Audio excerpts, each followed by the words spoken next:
Hi and Assalamualaikum, we are from Group 6. Today's video on vaginal bleeding and its categories. There are 5 types of vaginal bleeding which are haid, istihadah, talq, wilada and nifas. Let's hear one by one. First of all, haid or menstruation is a normal vaginal bleeding that occurs as part of a woman's monthly cycle. Every month, a woman's body prepares for pregnancy. If no pregnancy occurs, the uterus or womb reshapes its lining. The menstrual blood is partly tissue and partly blood from inside of the uterus. It passes out of the body through vagina. So girls can start menstruating at average of 12 years old.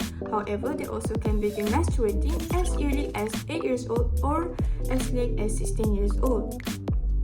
Women also stop menstruating, which is called menopause, that occurs at about the age of 51. At this stage, a woman stops producing eggs, meaning no ovulations. No ovulation means they can no longer become pregnant.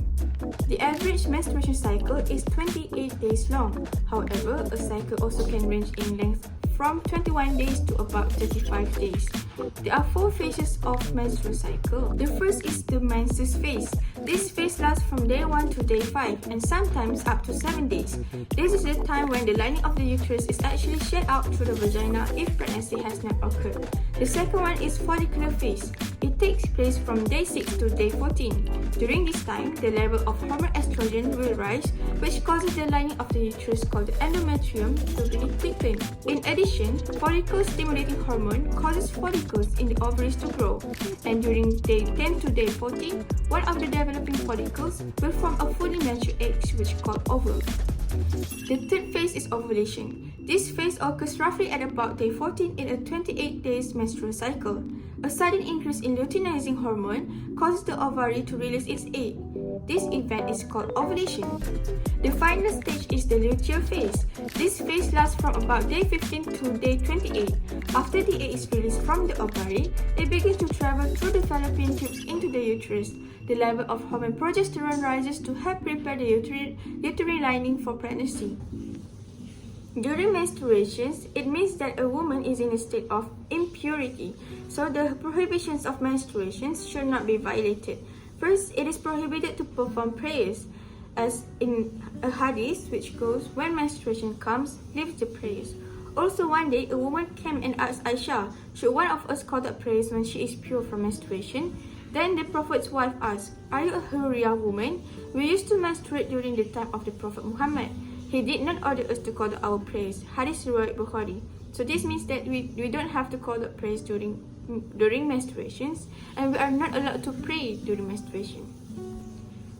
Next is prohibited to recite Al-Quran. Rasulullah SAW said, junub and menstruating women should not read the slightest bit of the Quran, narrated by Tirmizi. Thus, women can read it again after the menstrual period and perform the obligatory bath properly.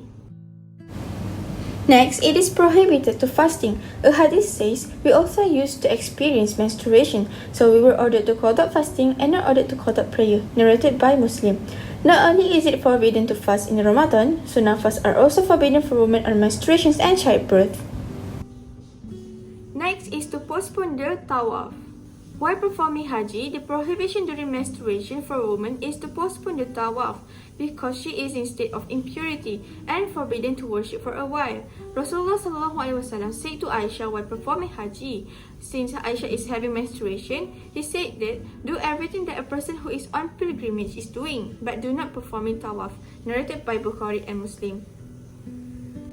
Lastly, woman is prohibited from intercourse. In Surah Al-Baqarah verse 222, beware of its harm, so keep away and do not have intercourse with your wife during their monthly cycles until they are purified. When they purify themselves, then you may approach them in the manner specified by Allah. So this is the proof that women can do intercourse during menstruation. That's all from me. I'll pass the floor to the next presenter. Another type of women's blood is istihadah, which means abnormal vaginal bleeding outside the time of the monthly period.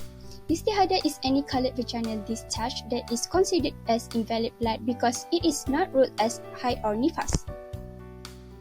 There are several conditions of women with istihadah, which include blood discharges 2 times if the gap of period is less than 15 days, blood discharges after the longest period of 15 normal menstruation days, blood discharges for less than 24 hours, blood discharges before the age of 9 years old, and blood discharges after the period of 60 postpartum bleeding days.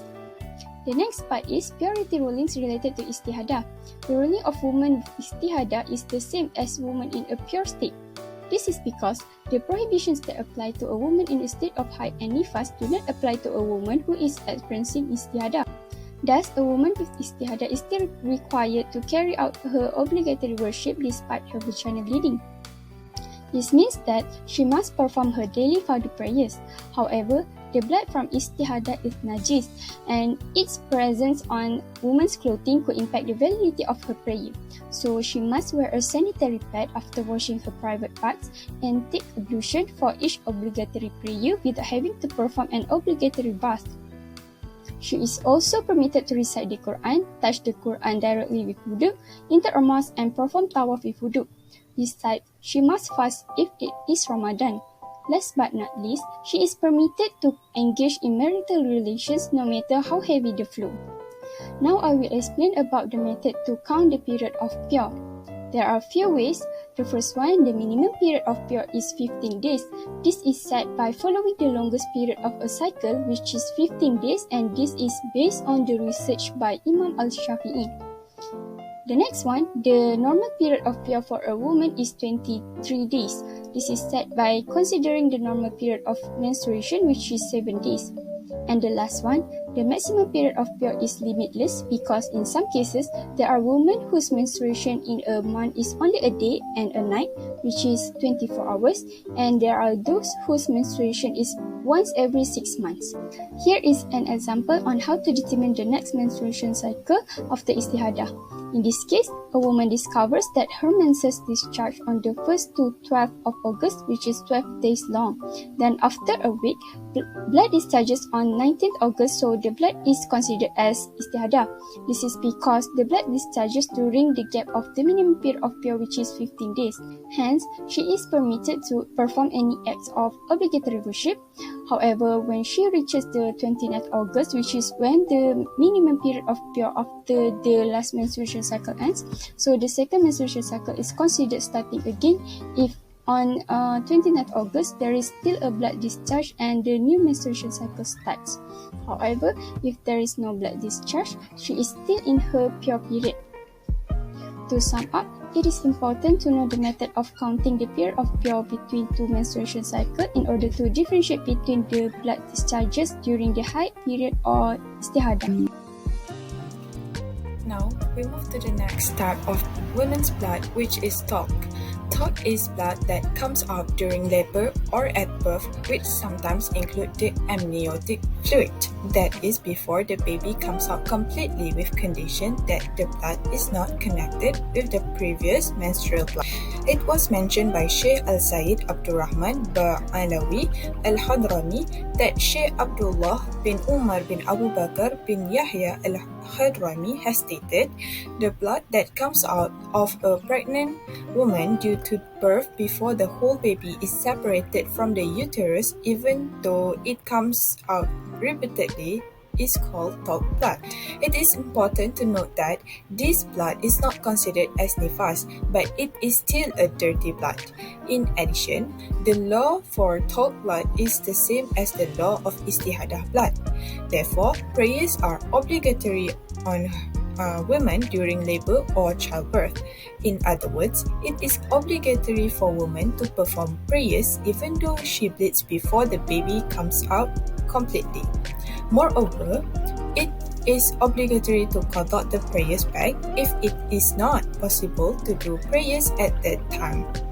It is not obligatory to do wudu during talc that comes out. According to Bughaya al-Mustarshidin, it is obligatory for her to wrap her vagina, perform ablution and pray, and it is not haram for her to do things that are forbidden for menstruating women. The next type of blood is wilada.